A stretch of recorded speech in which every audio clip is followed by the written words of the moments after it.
Good evening, good evening, good evening. Welcome to the Empowered Pause. I am your host, Rachel Chinoa J. Good evening, good evening. I'll let us see if some people are joining. We'll see if anyone joins this evening. I know I'm here on a different date. I am supposed to be here on Wednesdays, but we had an event that I needed to attend. So we'll see if anyone joins this evening. So we are here today. And hopefully we get some viewers.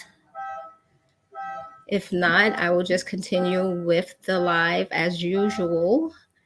And hopefully we'll get some people participating and coming into the conversation later on. I'm not going to be here long with you this evening. I just want to impart a few encouraging words for the week.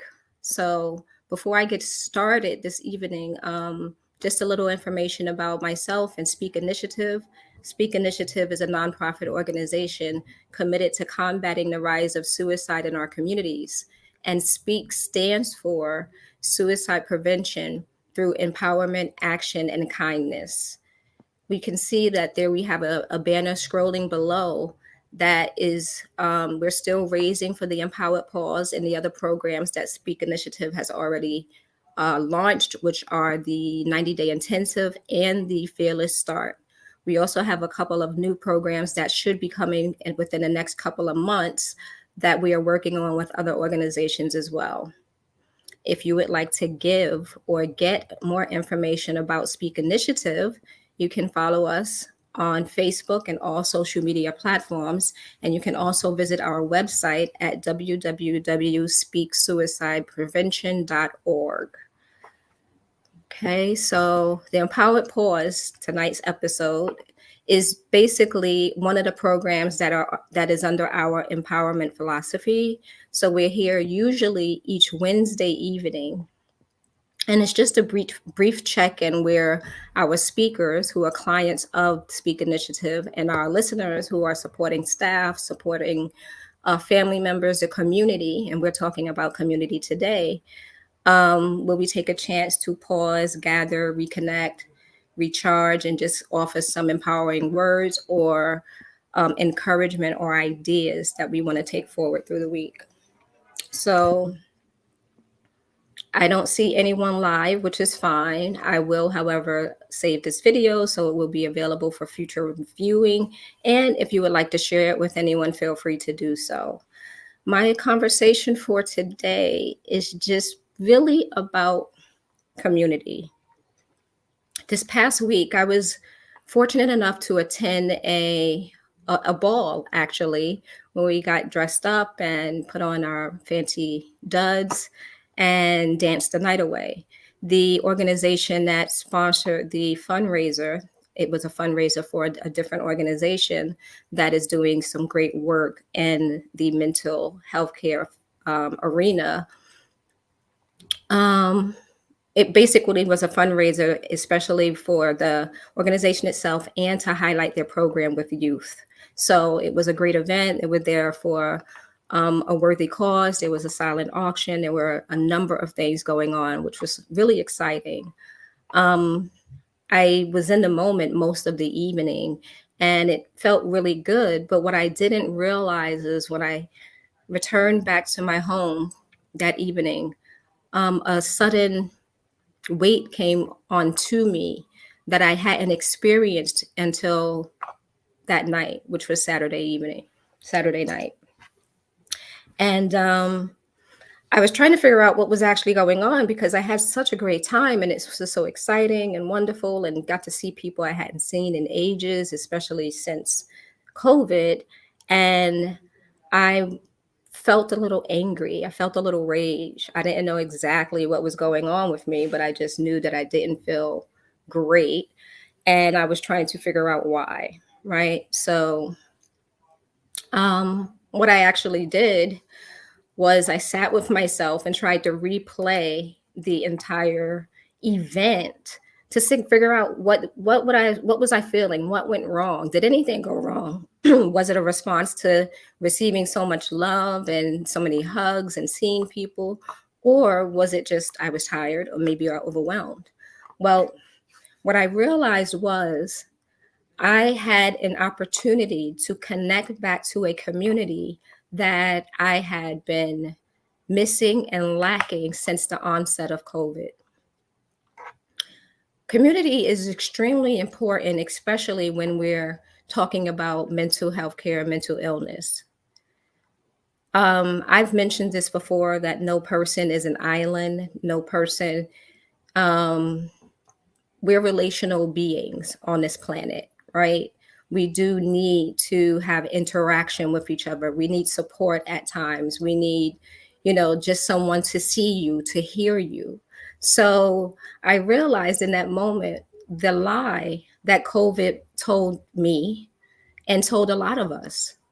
We were forced to be isolated in a way where, it was fearful to be around other people who you didn't share a home with, right? You never knew if someone was exposed, if they were sick already, if, they were sick and they were not telling you, because that has happened. And especially if you haven't you're not good with illness or you have other things going on that are comorbidities, then things get a little scary after a while. And I believe that the pandemic put us in a space, especially mentally, where we felt so isolated that we became, well, I'll speak for myself, I became convinced that I had everything under control in those moments, and that, oh, well, maybe I don't need as much as I thought I did. Maybe I don't need to go outside and, have that fellowship like I used to. But what I realized after that event this past Saturday is that COVID told me a lot of lies, or COVID allowed me to lie to myself. I realized that throughout this journey, there are going to be ups, downs, rounds, and circles and things of that nature. But it's easier to have or to go through the journey when you have others by your side. Not to say you have to totally lean on and depend on people forever and to be a burden, because some of us sometimes feel that we are a burden, which is why a lot of people who are dealing with mental health crises do not ask for outward help, because we feel like we don't want to cause any problems, shake the boat, be a burden to someone else without them understanding what it really feels like to be in this moment. So, as I was saying, I realized that COVID allowed me to lie to myself and tell myself that I did not need the same type of community that I had pre-COVID, right? It told me that I was okay being alone most of my time in my apartment with my fur baby. So that's not totally alone, but we have video. I have Zoom. I'm on Messenger. We chat on a regular basis. I'm not totally alone, but physically, I've been alone. And I realize now that my body was craving that connection, those hugs, those, the fist bumps that we had to do, because some people, of course, we are not comfortable hugging yet. But all of those things that we used to do that we are no longer able to do or don't feel comfortable doing, those are things that were really important to us. And so, in the moment when I realized I was getting a little upset because I thought that I was functioning in the best space of myself, I realized that I have not been, and that's a bit of honesty for myself, that I can actually do better, that I can find space or time to venture out and, spend time with the people that I love and care about a little bit more. That's the only way I realize that I personally am going to be able to push through to the other side. It may not be as easy for some of us. Some of us, we've been conditioned to feel a little nervous and scary sometimes, and it causes anxiety. It causes, feelings of discomfort. It is not comfortable at all. However, sometimes our comfort can go against us. It can work against us in certain ways. And I've gotten comfortable in my seclusion unintentionally.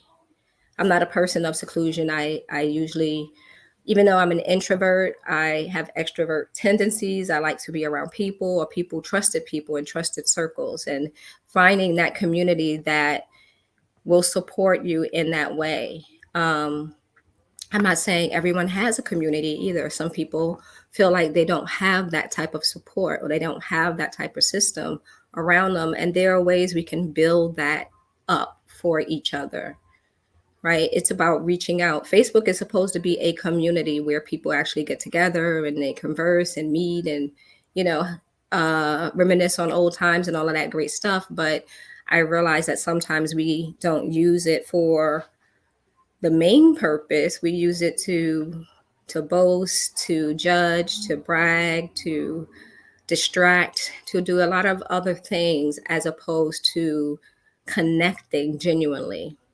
So, today I just wanted to come on and talk a little bit about community and the importance of community.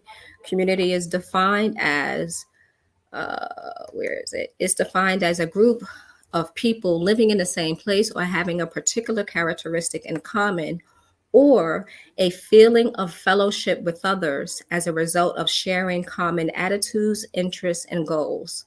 So the second definition is the one I'm leaning on right now. A feeling of fellowship with others.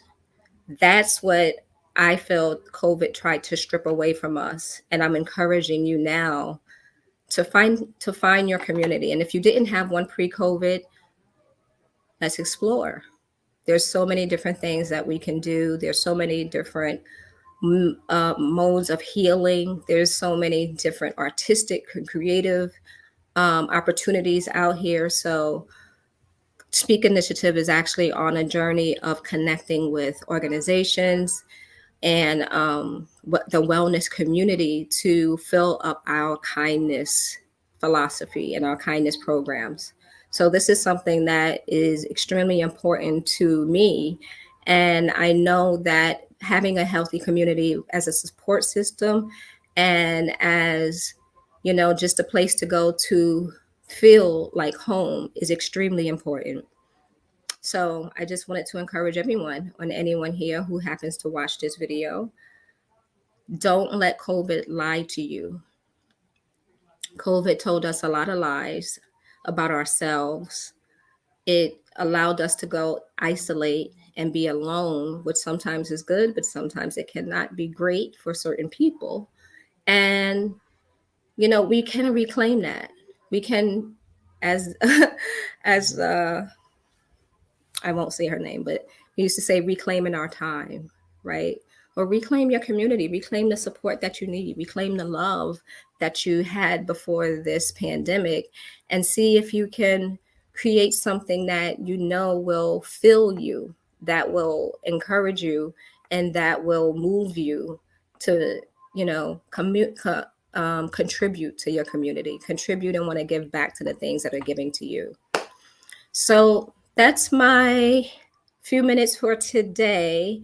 Again, I know I have one person watching. Hello. If you want to leave a comment, feel free to do so.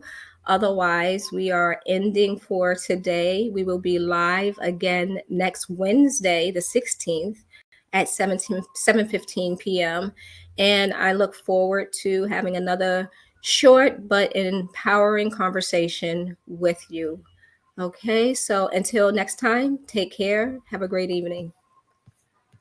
Thank you, AQ. I see you there. Thanks for watching. Take care.